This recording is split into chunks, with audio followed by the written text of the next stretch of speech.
جی 14 فروری آنے والا ہے، ویلنٹائن ڈے کا دن، بڑا مشہور دن ہے ہمارے یہاں، ماشاءاللہ نوجوان اسے اپنے لیے فیشن سمجھتے ہیں، ٹرینڈ سمجھتے ہیں، فیشن اور ٹرینڈ سمجھتے ہیں۔ میں آپ سے ایک بات پوچھنا چاہتا ہوں، ایک نوجوان جو ہے اللہ کے نبی صلی اللہ علیہ وسلم کے پاس آئے، بڑی مشہور حدیث ہے، کہا اللہ کے رسول صلی اللہ علیہ وسلم مجھے زنا کرنے کی اجازت دے دیجئے۔ اب صحابہ جو وہاں بیٹھے تھے بھڑک گئے، ناراض ہو گئے، تو اللہ کے نبی نے سب کو کہا خاموش ہو جاؤ، نوجوان کو کہا ادھر آؤ، کیا کہا تم نے؟ کہا کہ اللہ کے نبی مجھے زنا کی اجازت دے دیجئے۔ کہا اچھا یہ بتاؤ کیا تم یہ پسند کرتے ہو کہ تمہاری بیٹی کے ساتھ زنا کیا جائے؟ کہا کہ نہیں۔ کہا تمہاری بیوی کے ساتھ؟ کہا نہیں۔ تمہاری والدہ کے ساتھ؟ نہیں۔ تمہاری خالہ اور پھوپھی کے ساتھ؟ کہا نہیں۔ کہا کہ تم جس زنا کی اجازت مانگتے ہو، جس کے ساتھ تم زنا کرنا چاہتے ہو، وہ بھی کسی کی بہن ہے، کسی کی بیٹی ہے، کسی کی ماں ہے، کسی کی خالہ ہے، کسی کی پھپھو ہے۔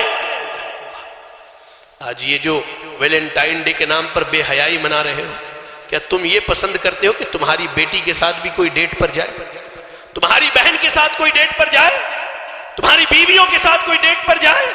تمہیں یہ پسند نہیں تو پھر تم دوسروں کے گھر والوں کے لیے کیسے پسند کرتے ہو؟ اللہ اکبر۔ کہاں تمہاری غیرت، کہاں تمہارا ایمان، کہاں اللہ سے حیا چلی گئی؟ لا الہ الا اللہ۔ آج نوجوانوں کی ایک بڑی تعداد ہم دیکھتے، چاہے بچے ہوں یا ہماری بچیاں ہوں، پارکوں میں، ہوٹلوں میں، چورستوں پر اور راستے کے کنارے، تعلیم کے نام پر، سیکھنے کے نام پر، علم حاصل کرنے کے نام پر بے حیائی برائی کے شکار ہوئے، اور بعض بدبخت جو تھوڑے مالدار ہو گئے، جنہیں اللہ نے تھوڑی دولت دے دی، انہوں نے اپنا معیار بڑھایا اور یورپین کلچر کے ساتھ ان کے گھر کی بیٹیاں اور ان کے گھر کے بیٹے پوری رات راستوں پر کھڑے ہو کر کے ناچتے گاتے، شراب پیتے، بے حیائی اور برائی کا کام انجام دیتے ہیں۔ اللہ کے بندو، اللہ سے ڈرو، اللہ سے ڈرو۔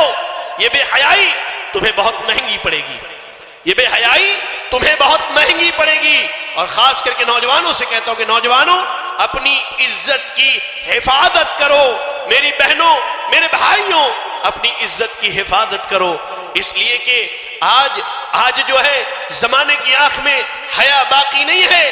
آج غیر تو غیر، اپنے بھی یہ چاہتے ہیں کہ کہیں نہ کہیں تمہارے دامن پر بے حیائی کا داغ لگ جائے۔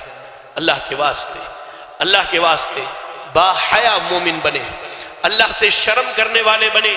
آپ پوری دنیا کو چھوڑ دیجئے، پوری دنیا کو جانے دیجئے، اس بات کو اپنے ذہنوں میں بٹھا لیجئے کہ ہمارے اور آپ کے ہر چھوٹے بڑے اعمال اللہ رب العالمین کی نگاہ میں ہے۔ چاہے ہم رات کی تاریکی میں کریں، دن کے اجالے میں کریں، مجلس میں ہو، تنہائی میں ہو، ہر آن ہر لمحہ اللہ رب العالمین ہمیں دیکھ رہا ہے، اور اللہ کے جانب سے مقرر کردہ 2 فرشتے لکھ رہے ہیں۔